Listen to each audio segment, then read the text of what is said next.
Curious about how the 2021 housing market looks here in Northern Kentucky? Let's talk about how 2020 has affected the market coming up.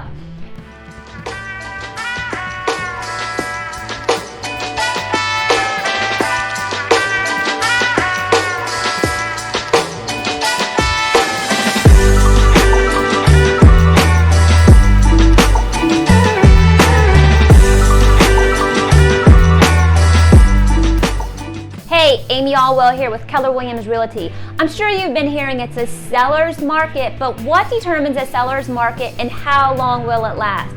First of all, supply and demand determines what kind of market we are in. When demand is high like now and there is less than 4 months of supply, we are considered to be in a seller's market. When there are 6 months or more of supply, it's considered a buyer's market. And what we like to see is around 4 months of supply, and that's considered a stable or balanced market. Even though we were in the middle of a pandemic in 2020, there were 7,860 residential properties sold here in Northern Kentucky. That's an increase of 564 properties year over year. The average sold price for 2020 was $229,434. That's an overall average of, listen, $21,929 more in a seller's pocket from the previous year. Crazy, right?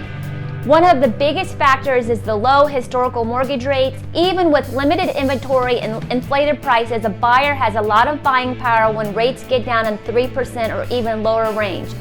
Outbidding someone by $5,000, $10,000, $20,000 to get the home you want is chump change compared to the money you save on interest rate percentages compared to previous years if you plan on staying in your home. On a national level, the inventory is down 40%. Here's a tidbit for my Indiana friends. Your state is in the top 5 highest appreciated states. How has 2020 affected the market? After helping my seller here in Newport sell his home so he could move back to Washington State, we found out home sellers and buyers were moving out of the city.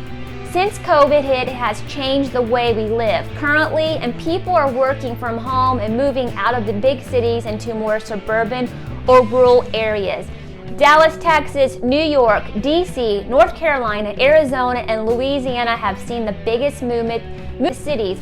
New York and DC are also in the bottom 5 of home appreciation, probably putting them into more of a buyer's market. There are currently 3.5 million property owners 30 days or more behind or have already been into the foreclosure process. This could be somewhat of a market shift going into the 3rd or 4th quarter of the year. So investors or buyers, be patient. As far as a homeowner, even if you're only owned your home a few years and are in the foreclosure process, you most definitely have some equity in your home in that short of time. So instead of losing what you already have, put some quick cash in your pocket and sell in a seller's market these first 2 to 3 quarters and save your credit. Even trying to refinance may be in your best interest. If you would like a copy of my Home Buyer Survival Guide or just want to hop on our next Home Buyer and Seller Educational Seminar, click the link below for more information. I hope you found this video helpful. Once again, I'm Amy Allwell. Thanks for watching.